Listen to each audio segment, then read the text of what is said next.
Nau mai, hoki mai, kia ora whāut, e mihi ne, ko Duncan Grieve, tōku ingoa. My guest today is Campbell Smith, who, I don't even know where you start with him. He's a lawyer by training. He's managed artists like Scribe, The Naked and Famous, and Benny and Brooke Fraser. He was the promoter of New Zealand's leg of the Big Day Out for many years, probably the prime years to many people of a particular age. He was the head of Recorded Music New Zealand, which is basically represents the interests of people who, artists, but people who make music, own music, put money into it, and thus, and we talk about this, was the sort of the face and force behind Burn and Get Burnt, which seems kind of quaint now, but was a very big and visceral fight around music and compensation for it in the sort of early digital era or early internet era. He then went on to sort of start his own festivals. He's made, including Auckland City Limits, and has been doing, and I think he describes it as a kind of town planning of laneway as part of what he does now. But he's sort of now not retiring, but sort of stepping back into a new phase of his career, where he represents a smaller and fairly specific group of artists, and still looks after Western Springs. And that's the reason I had him on this podcast, is because he and Ponsonby Rugby Club and Brent Eccles and a few other kind of people who come from the sort of music community have put forward a bid for what to do with Western Springs that involves trying to keep it available to rugby and to music. And there is a rival bid, and I would like to get them, I hopefully will, get someone to represent them on the podcast, which basically wants to turn it into predominantly sporting infrastructure, basically a home stadium for Auckland FC with some other stuff around it. Would still be available to music, but the kind of classic Western Springs Bowl show, we've all seen the pictures probably of taken by Bruce Jarvis of all of these amazing shows that have happened there over the years. So we kind of basically take in the sweep of his career and kind of reflect on some of those battles of the past and what they're kind of fighting for with Western Springs, which feels like quite a pivotal moment. Auckland's got a famously messy set of stadia that none of which quite work all that well for any tenant, and there is no prospect of that being fixed. But what's happening here, which decision council makes, will have, profound consequences for one community or other going forward. So we talk about that. We also look at the challenges of live music more broadly at the moment. Chris Schultz has been doing some good reporting for Boiler Room, his Substack, about the number of massive tours which would previously have come here that just aren't anymore from Kendrick Lamar on down. So we get into that, talk about what streaming looks like for artists from a compensation perspective, and just dig into a whole bunch of sort of naughty music industry type stuff. I really enjoyed the chat. I have known Campbell for quite a while and I've always enjoyed talking to him, and really good to get him on the fold. So yeah, this is Campbell Smith. Enjoy. Kia ora, Campbell. Welcome to the fold. Thank you, Duncan. This feels overdue. We've known each other for quite a while, and we'll revisit how it started as well as doing how it's going. But I wonder if you could start before all that and tell me how a lawyer with all kinds of great options decided to get involved in the music industry. Well, I guess I have always been more of a music fan than I was I wanted to be a lawyer. I collected music like a lot of us did from when I was a young teenager, and went to as many shows as I could as a young kid, most of them at the Wailing Bongo at the Waikato University. The first one I saw was Swingers, which is not a bad first gig to have. Yeah. So I always collected music, always loved music, not the listening to it, but the history of bands and the whole culture of it, I guess. Went to university and became a lawyer because I really didn't know what else to do. And I thought that was a degree that my mother would be pleased with me having, but didn't really have any great plans to be a lawyer. Then graduated and became a lawyer. And I did it for a couple of years. I wasn't really enjoying it, didn't really know where I was going to go. And then I was friends with Marcus Lush at university. We were there at the same time, and we were out making decisions at 3 a.m., which generally tend to not be good. And he said, you should come on the radio tomorrow. He was at BFM. You should come on the radio tomorrow and answer questions from people if they want to ask about law. I was like, that sounds like a great idea. And I woke up in the morning and thought, this sounds like a terrible idea. So I went up there anyway, and I thought, well, won't use my name. I'll just use my middle name, which is Roy. And it became Roy the Lawyer, and kind of got very involved in the BFM culture. And at that time, BFM was a tremendously popular, youth media outlet, I guess, and a lot of local musicians would, gravitate to that place and hang out there, and I got to know a lot of them. And it was also about the time that the New Zealand music industry was sort of growing up a little bit in terms of the business side of it. It's always been great musicians, and we've made great music, but the history has basically been of them largely being ripped off. So there was more structure coming into it, and there was another lawyer at the time called Malcolm Black, who was from a band called Netherworld Dancing Toys. He was a qualified lawyer, and he was representing musicians, but he couldn't be on both sides. So I sort of just slipped into that space alongside him. And for, I guess, the mid-90s to the late 90s, we kind of were on either side of most deals. And I think it was a great time to be doing that, and it being at the forefront of trying to provide better representation to local artists and make sure they weren't just signing their lives away because someone was nice enough to offer them a record deal. It was an interesting time, right? Like if you think about that sort of 95 to 2010 era, New Zealand music went from being almost like, there were artists and venues, and but they were almost, it almost felt like they were islands, and yet it became a kind of a big cohesive, always on thing that people were into and would produce new kind of scenes in a way that, I don't know, there was something that happened in that period of time, and you were right there with it. Firstly, on the legal side, but obviously eventually moving into management and the promotion piece. Were they, in what order did they come? Management first. So I was, again, as I talk about, there wasn't many lawyers. There was no, specialist entertainment accountants who could, knew how to deal from a tax perspective with things like advances, how to actually treat those in terms of whether they're income or advances against costs. Then I discovered there wasn't many managers who were sort of doing it full time. And the industry was getting broader and more grown up and more cohesive and unified, as you say. And so I started representing as a lawyer some of these acts, and then they'd go, well, you've done the deal. We don't know what we're supposed to do now. And it was very much, my young days as a lawyer was very much learning as I went and just having bravado and balls to make out that I knew what I was doing. And so I started managing in kind of the same way. I just started managing some of the bands that I'd represented as a lawyer and kind of learnt on the fly. But I think looking back, I was always very internationally focused with everyone that I represented. I guess I quickly figured that not many acts, if any at all, could sustain a career by being successful just here. And, this is pre the digital era, so you couldn't just put your music online and have it accessible anywhere in the world. You had to find a way to get it out. So I feel like I was pretty good at that drive, at trying to get my artists out of this country. So I did the management thing, and then my promoter career is an interesting one. I didn't really start at the King's Arms or Whammy or whatever and move my way up. The very first show I ever promoted was the 2004 Big Day Out. So I went straight into 50,000 people. And went backwards from there, some might say. And that was just a result of the prior promoters of the Big Day Out. The Australian owners of Big Day Out had wanted to make a change, and I had a relationship with them as a result of managing bands, and they said, can you do it? And I was like, well, I've tried everything else not knowing what I'm doing, so I'll give this a go as well. That sort of brings me to our first, at least the first interaction that I can recall was played out on the 6 o'clock news, where I think from memory there was a custom of there being review tickets available, and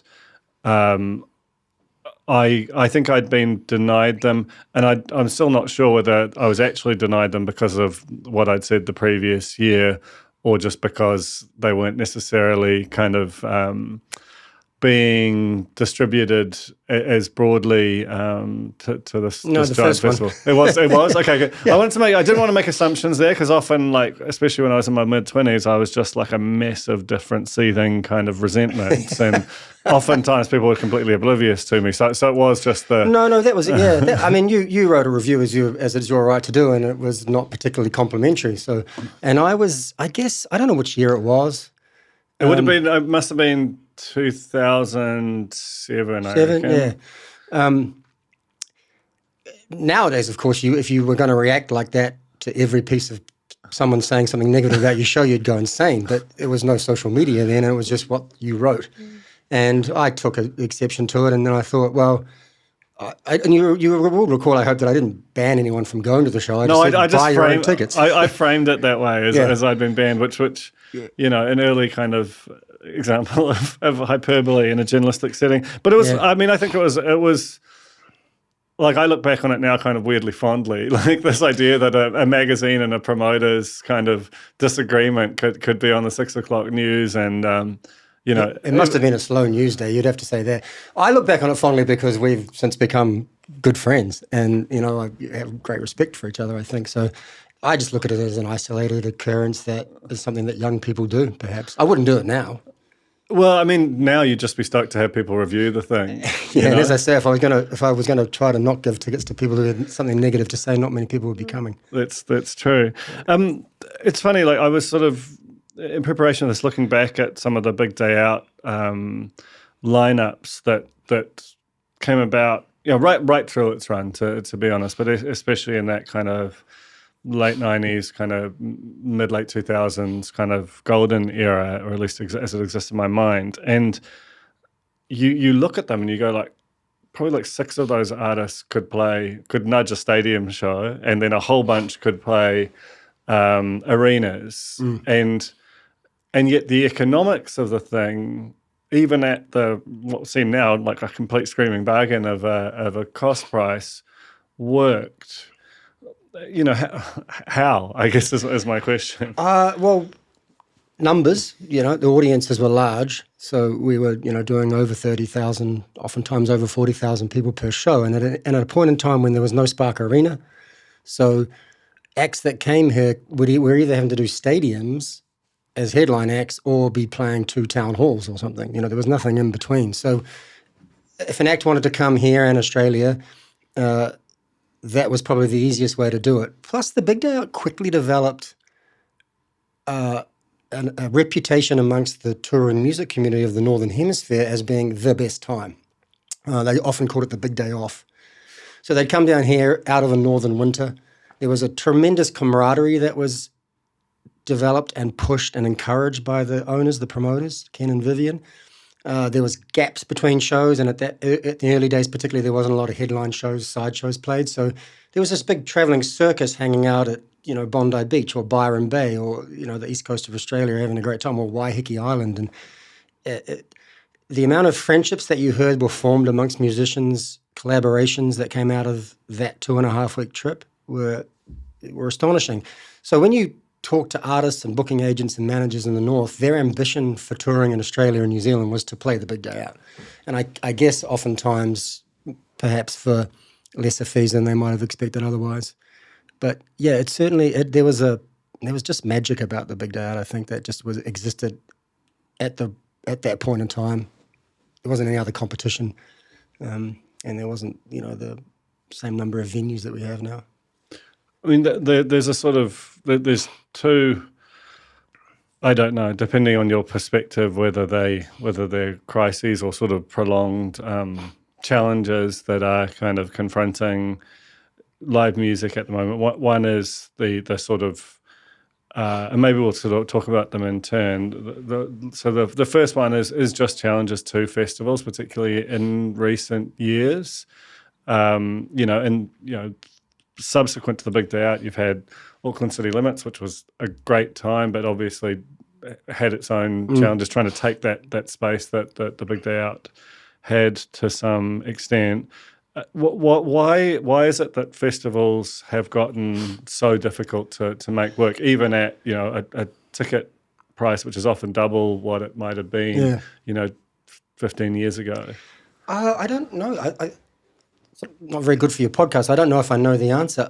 Probably in Australia, a plethora of them, just too many, trying to do something of the same thing.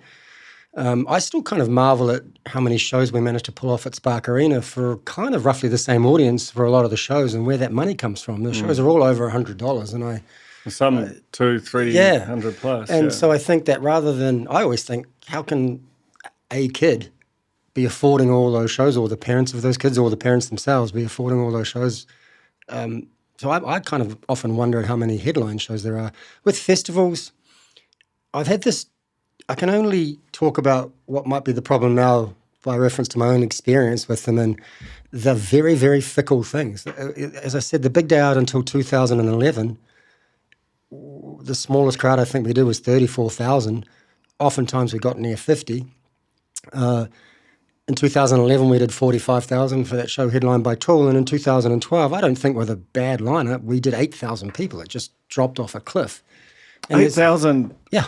Not wow. No, I don't know. That was, we just didn't know what had happened. And there's that, sometimes things just run out, and sometimes people just move on. And sometimes the magic sauce that you've had with an event doesn't move down to the next generation, or for whatever reason, it just went. Then, interestingly, we stopped it, you'll recall. We didn't do it in 2013. And then everyone was like, oh, that's what we do. We go to the Big Day Out in January. Where the hell is it? And then when we brought it back in 2014, all those people came back. We had, again, 40,000 people. But then they had troubles in Australia where they didn't sell enough tickets there. So I just think they have lifespans, perhaps. And I think that maybe something that occurred with something like Splendour in the Grass in Australia. It was so successful for so long, but then people run out on it. I think there's probably, in New Zealand right now, I guess with Laneway in Auckland growing as it has in the last couple of years because we've moved it to a bigger capacity venue, and Electric Avenue in Christchurch, and Homegrown in Wellington does obviously big numbers as well. Those are probably the tentpole events, and I don't know that this country can sustain more at that level.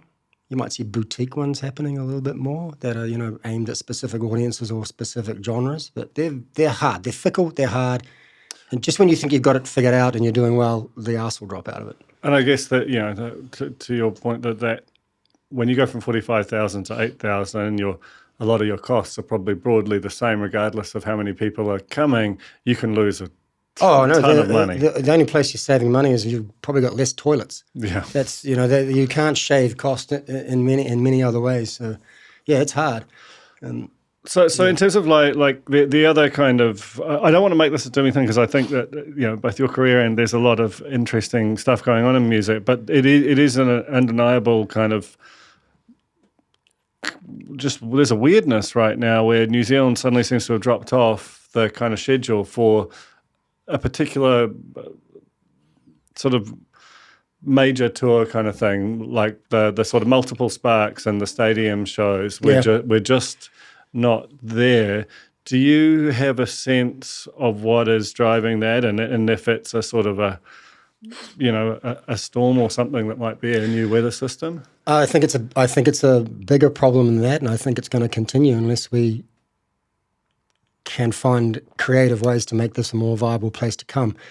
A lot of it, I think, is driven by the deals that the large promoters are doing with artists. They're doing buyout deals for periods of time at X number of dollars. So this would be like a Live Nation, and this will be at a global level. Yes. They just sort of, it's almost like the old movie studio system where they would just like lock up an actor for a period of time.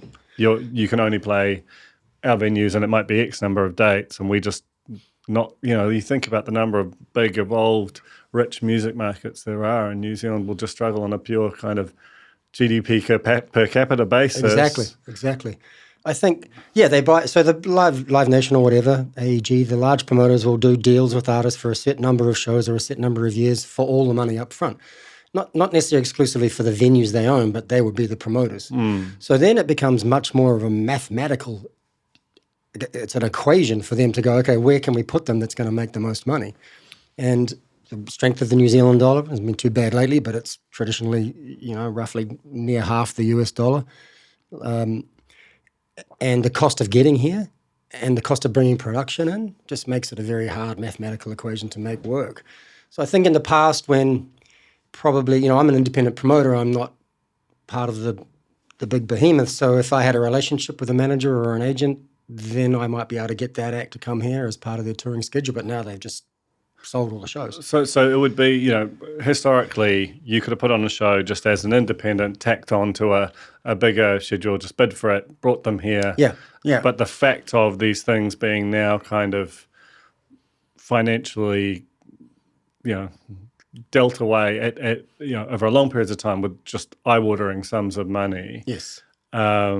Just makes the independents really struggle. Yeah. Well, even the local Live Nation or AEG promoters want to have the show here, but a bit higher up in their hierarchy, they're going, no, that doesn't work. And I think the other thing too, so there's that, and I think that's probably the most significant issue, that homogenization or control of the industry by behemoths. It's way worse than the record companies ever were in terms of the domination of master recordings, I think. There's also the somewhat simplicity for an artist of holing up in Sydney and Melbourne for a week and staying in the same hotel. The sort of, rather than us going to the audience can come to us kind of thing. So if you're Taylor Swift, you could probably hole up as far away as Mumbai and get New Zealanders to go there. But, that's a touring artist's life is not an easy one. It looks glamorous, but they're just changing cities and it's Groundhog Day. Yeah. So if they get to stay in one place, and I think the Olivia Rodrigo tour was all Sydney and Melbourne. Yeah.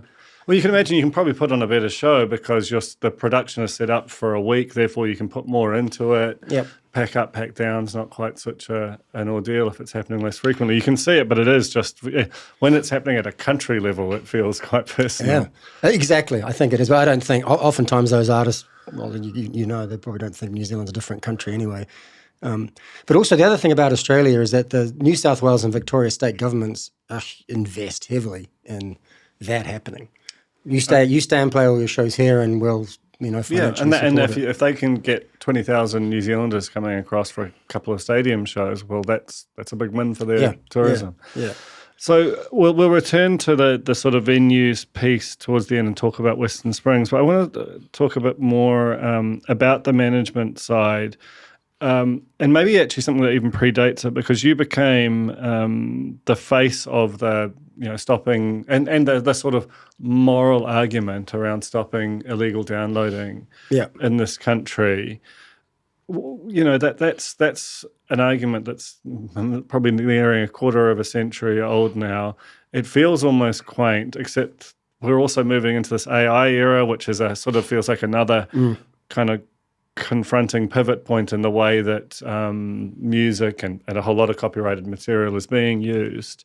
What do you, when you look back on that era and about how much was expended on it and about what the ultimate deal that was taken by the industry was in terms of streaming, how do you sort of process that, I suppose?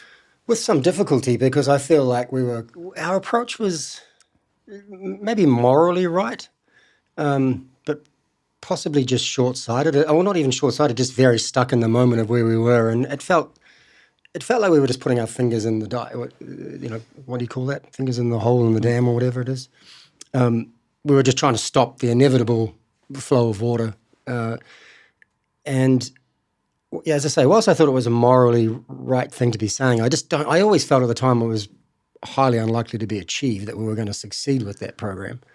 From memory, it felt focused on the people doing the downloading rather than the sort of, the facilitators or the people who were monetizing that or who would ultimately come to be, Kim.com was famously kind of in this, but it was the part of the optics problem was that might be some kind of teenager in Hamilton who, was ended up being the person looking sad in the news kind of thing. Well, and part of our solution was we should stop people's internet access.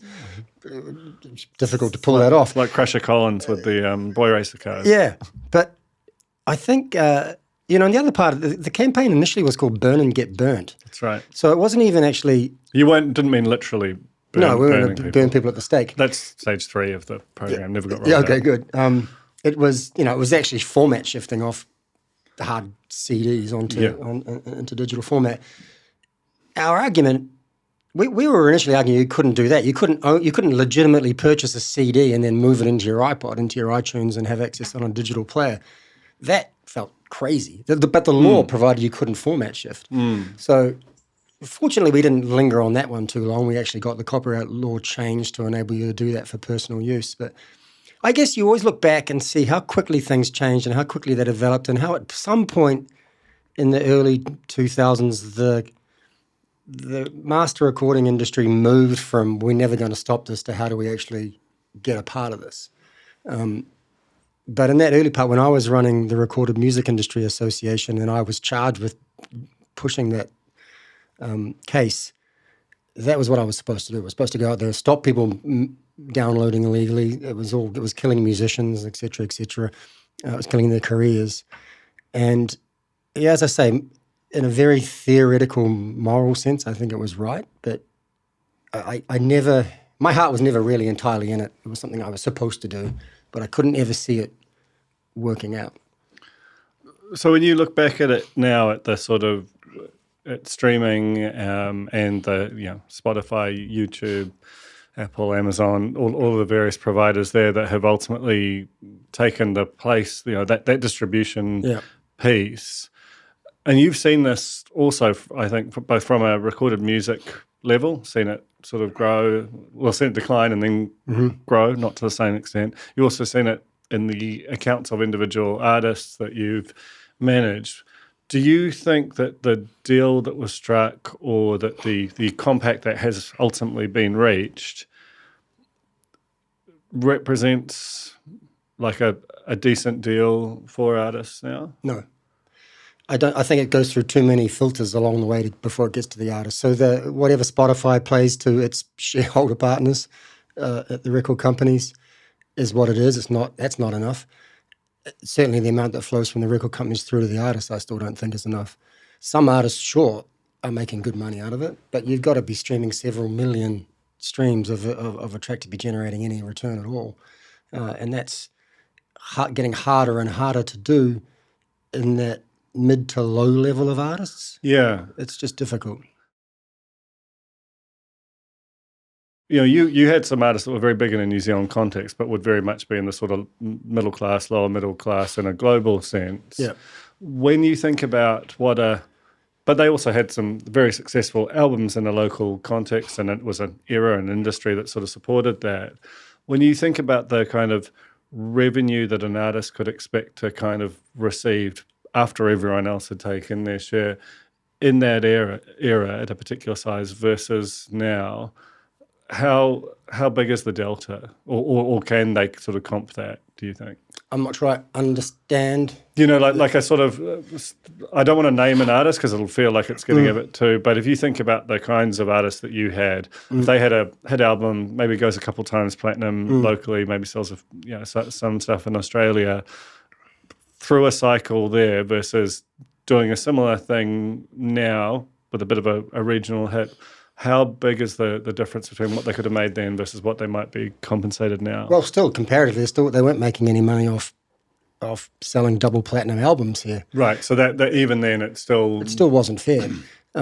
Just the way that system is set up isn't entirely fair. Labels will tell you that they, 9 out of 10 things they invest in don't return them any money. So, and that might be true. They've always been kind of VCs in an artistic sense. But getting back to what I was saying at the beginning of this conversation, my ambition with those artists that I managed in those days was to get them out of this country and try to make headway in other markets. So what record companies were good for in those days was advancing tour support. So basically we were pulling money off the income from the double platinum sales here and getting them to reinvest it and getting the acts out of New Zealand and into, I guess, firstly, oftentimes Australia, but or the UK and Europe and the US.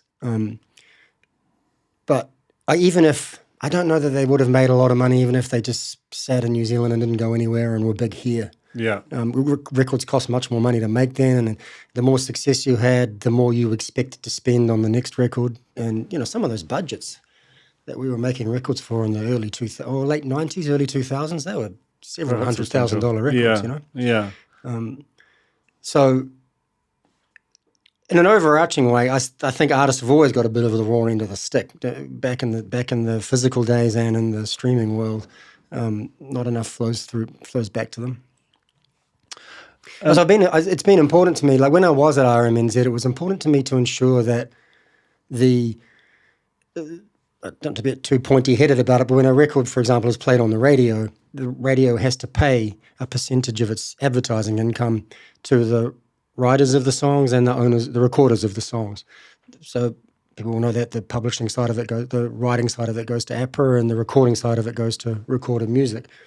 And prior to my being at Recorded Music, all of that money would flow to the record companies, and then under the record deals with artists, usually half of it would be accounted to the artist, but after recoupment of those recording costs. We changed it so that half of that money went at source to the artist. So I was pleased to be able to create another income stream that wasn't affected by a recoupment situation with a label or a publisher, just to give those recording artists just a little bit more cash to try to live off. That's quite a profound change when you think about it.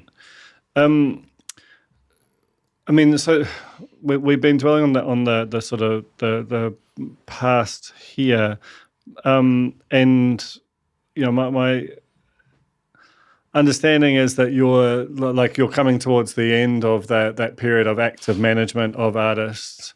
Yeah. What's prompted that? It's hard to pinpoint it exactly. I think probably COVID.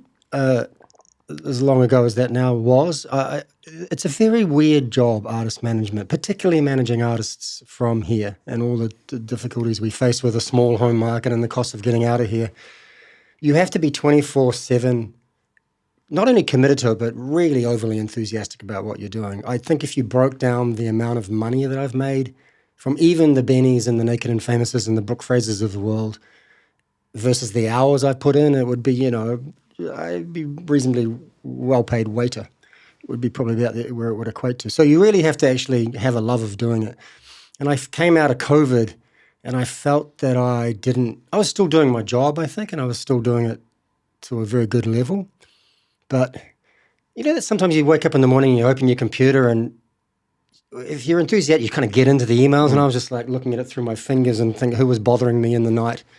And I just didn't have that drive anymore. And what I realized was that wasn't doing me any favors. I certainly wasn't enjoying it, but more importantly, it wasn't doing those artists any favors, and I wasn't representing them as best as I could or should.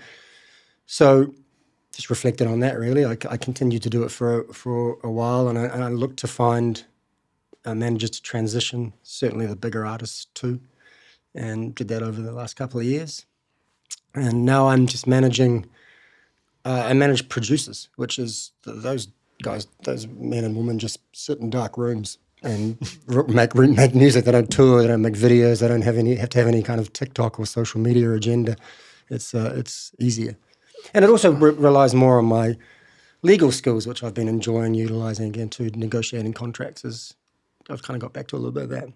So who have you got in your books right now? Who's Josh Fountain, who is most famous for being Benny's original collaborator. Jason Shushkoff, who's another member of Leisure like Josh's. And a young woman called Soraya Laprede, who's a New Zealander / American.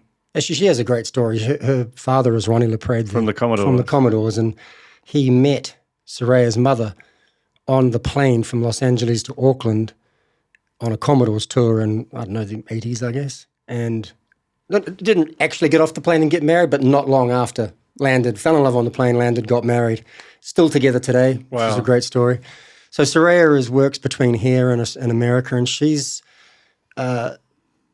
mad in the best possible way, which I really like. Artists are all mad in some way or another. That's kind of what attracts me to them. But she's, working with Burna Boy and Doja Cat and Isolde and some great artists in the US right now. So working with her, those three. And then my other thing that I sort of simplified things a little bit post that COVID period. And so I like doing that. And I also realized the thing I like most about big outdoor shows is I like building them. I don't necessarily like the promoting of them, the booking of the bands, and the selling of the tickets. I like going, if the toilets go here and I have crowd flow here, then I can put a bar here. And it's like being a town planner. Yeah, I was about to say, like you're just sort of building this thing that has to provide maximum utility with all of the attendant trade-offs for X number of people that lasts a day or maybe 2 days. That's it. And I love, my favorite part of shows is you'll always find me, you've probably seen me there yourself, you'll always find me at the exit gate at the end of the show just looking at smiling faces. It just gives me a buzz, and you've given people a good time. So I do Laneway at the Outer Fields, at Western Springs, and then I do the Outer Field shows there, and that's kind of where it's contained. I also find that the older I've got, the ego diminishes, and I'm just fine pottering around building shows. I don't need to be the guy out there being the face of anything. So, and I assume that just as you'll continue to work with those producers, that sort of town planning of festivals and kind of like the Outer Field series is something you'll continue to do. Yeah, I love doing that, and I'll continue. I mean, I have the Outer Field series is ours to continue running for a certain number of years, so I'll definitely keep doing that. And I got involved in Laneway when they wanted to move from Albert Park to Western Springs, and I guess I have some experience at putting big shows on there, so I kind of got involved with that then. So let's talk about Western Springs, because that's very front of mind right now.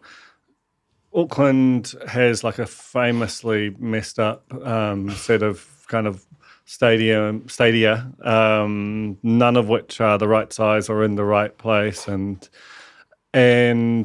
Western Springs is both this. It's a historic rugby venue, it's a historic music venue, and it's a Speedway is part of it too. It's kind of weird little Frankenstein, but it feels like it's got all these kind of. It's been a very special place to a lot of different communities over the years, and now the Auckland Council is basically deciding what its sort of next phase will be, and who will kind of win that out. And you are associated with one of the two main bids. Is that fair to say? Yeah. Do you want to talk through what you guys are pitching? Yeah, but exactly what you said. The city have gone out seeking expressions of interest for what to do with Western Springs. And if you just step back a bit and strip out the Speedway and the rugby and the concerts, and you just look at what Western Springs is, which is a very big natural amphitheatre that holds 55,000 people, a big, huge green grass flat field in the middle of a city. It's a huge city asset, and it's in many respects it should be the jewel in the crown of Auckland. You should see T-shirts with Western Springs Bowl on it alongside yachts in front of Rangitoto. But it's got a dirty racetrack around the outside of it. The infrastructure is old and dilapidated and falling down. So its natural beauty is sort of hidden a bit behind those things. I've always known it to be an incredible live music venue. The first big show I ever went to there was David Bowie in 1983 at a show which to this day still holds the world record for being the largest show per head of population anywhere in the world. I think one in less than 40 New Zealanders was at that show. And at a stage two when capacity was whenever you stopped selling tickets. Health and safety didn't exist. People were 3 meters up trees and on top of toilet blocks. It was chaos. But there was a vibe and a feel about it. That show, the Bob Marley show is famous, the Led Zeppelin shows, all the huge bands that have played there, right through to, a New Zealand band, 660, selling 50-odd thousand tickets there for a show is incredible. Still unbelievable, yeah. So it's got this iconic history about it, and it's a tremendous asset. So our motivation for getting involved was really more about it potentially being lost to us than being motivated with a plan. And when it became apparent that other expressions of interest, including Auckland FC building a boutique stadium there and moving there, meant that it will be removed from, not necessarily concerts, because you could still do concerts inside their boutique stadium, but not up into the bowl. So talk me through but the outer fields would remain, so that... No, the outer fields would be part of their footprint as well. They'd have, I think, paddleball courts out there and a high-performance... So this will be a real kind of... If right now the dial is I mean, it doesn't feel like it's tilted either way in some respects. You know, Ponsonby Rugby Club can be there. You know, Speedway has moved, I think. Yeah, I mean, Speedway has currently moved, but our pitch, so we're together with Ponsonby Rugby. We joined forces because essentially we operate in the summer and they operate in the winter. And we've coexisted with them there for 30 plus years. We coexisted with Speedway as well, so if Speedway wasn't moving. But our motivation was like, we need to keep access to this for concerts. We can't lose access to it. This is for scale concerts. Scale concerts and festivals, because, you know... so both of those things would be impossible. Them. Yeah. So, and again, coming back to a thing we were discussing earlier in this conversation, the financial difficulty of bringing some big artists here, our plan is to build a permanent stage structure where the stage traditionally goes there and plays up into the bowl. If we can build a permanent stage there, we're saving promoters up to $500,000 per show at Eden Park or Mount Smart when they've got to build it. That's how much they cost to build temporary stages. So if we said to, you know, the Live Nations and the AEGs or the artists of the world, I know it's expensive to come to New Zealand, but you can go and play to 50,000 people or 25,000 people and there's a stage there. It's, you know, we've already removed a significant cost problem. And our proposal with it is really just to overlay a little bit of infrastructure and just try to aesthetically improve what in its bones is a beautiful place. So a permanent stage structure, a stage pad on the corner of the outer field. So for a festival like Laneway, you've got the main stage built and you just build a temporary stage on the pad. And then the other key part of it is we want to make sure that the community use and access to that stadium, to that entire venue that exists now, still exists. So when we don't have a show on the outer fields, kids can go walk the dog, throw the frisbee, picnic, play touch rugby. You can walk across it to get to the lakeside. It's still open to the public and not, you know, a large green space that's shut off from public access. Have you had any, like, is there, because this feels like quite a you know, in terms of a moment, whichever way this swings has a, you know, you can't unwind it in some ways, and it'll have quite a profound impact one way or another. Have you had conversations with the Auckland FC bid? Is there a kind of a way of compromising and satisfying both sort of visions, or is it not in the way they want to do it? I did have a conversation with Ali Williams early in the piece, but they want to build a rectangular sports stadium on the bowl, which would cut out the entire amphitheatre from being usable. They do have a plan to put concerts in there, but again, you'd have to go and build a temporary stage, and the stage would go down the length of the field playing towards the zoo, or the other way around, but not playing up into the bowl. So you would lose that traditional, iconic space that we're used to playing in. And I don't think that what they plan to do on the whole site is changeable to any degree that would enable us to coexist in there. It's an odd proposal, I think, in a lot of respects. Their proposal is to build a 12,500 capacity venue, and I don't think, correct me if I'm wrong, on this last year they've had a crowd under 13,000 ever. No, and plenty there have been. Plenty more than that. Yeah, 20,000 plus. So I don't know where these people are going anyway, or is there going to be a lot of disappointed people? I don't know. And I mean, in terms of thinking about the city's kind of, you know, hard musical infrastructure beyond that, you know, there's been a change in the number of shows that can happen at Eden Park, though they seem to be like it's harder to do one-offs. You often see like 2 or 3 nights together, which again makes it quite prohibitive. There's only a certain type of scale of artists who can get there. You also have Mount Smart, but neither of the, you know, which obviously has its own rich history, but again, it's not designed for that. It has to be worked across it. You've got Spark, you've got the still closed St. James. What's, you know, what are we missing, and what would we lose that? Because there'd be people who would say, well, Eden Park's a similar size. Obviously, you wouldn't have the permanent stage thing there, but and you know, Mount Smart's pretty big as well. Like, yeah, what's the kind of current, if you were to take a bigger view across the city's plausible live music infrastructure, what is and isn't working about it? Well, just to back up a little bit on those alternative places to play, Mount Smart and Eden Park. They're kind of not. They're much, much more expensive because there's no stage in there. The single purpose, they're built for sports games. You can't. So if we went into Western Springs, we would have VIP seating across the ring road facing the stage. All the VIP and seats at stadiums, you're looking at the stage on an angle. You're not looking at it straight on. Much more expensive to build in there, as I said. So I don't think they are particularly comparable.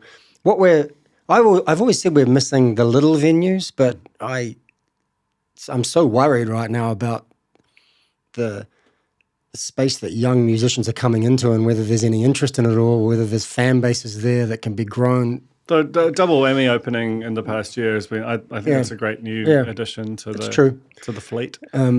But I do worry. I still worry about where a young kid starting a band builds a fan base, because I just don't think there's the same interest in going out and seeing live bands that there has been.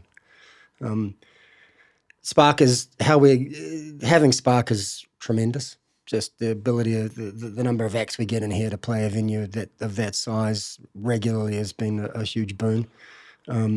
But there's a gap between the Town Hall and Spark, which is really the next size venue down. You can't play at Logan Campbell anymore, which is the only other venue of about 3,000.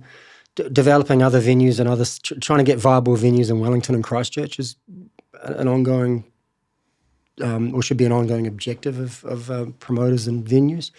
But I think where Western Springs sits is a great place for we talked earlier about festivals and not being too many of them, but if you have a festival like a Laneway or even a symphony, providing a space for them that's easy to go into and more cost effective.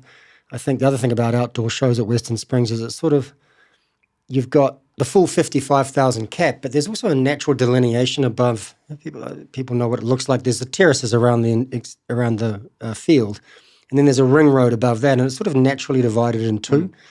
So out of field shows that have been 20, 25,000 can go in that first section. So you can do staggered capacities in that space if you're getting outdoors.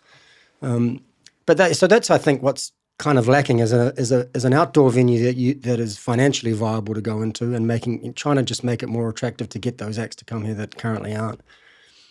Where Mount Smart and Eden Park are still places that bands will play. So people will still go to Eden Park because, Metallica come in here and want to build a whiz-bang stage structure. Well, Western Springs won't suit that because we've got a permanent stage in there. If you want to build your own, those U2 stages they used to build, the 360 flying things. Yeah, with catwalks and all that. Yeah, that's still going to go into the stadia because that's where it actually does make sense to build a stage. I don't know if have I answered your question there. No, I think you have. I mean, we're sort of coming towards the end here, but I guess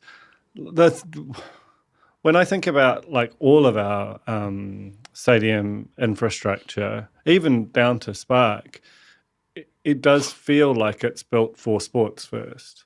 And I'm not sure what the sort of I'd love to see data. I've not seen it. Maybe you have, on kind of total attendance at live sport versus live music across a year or a decade.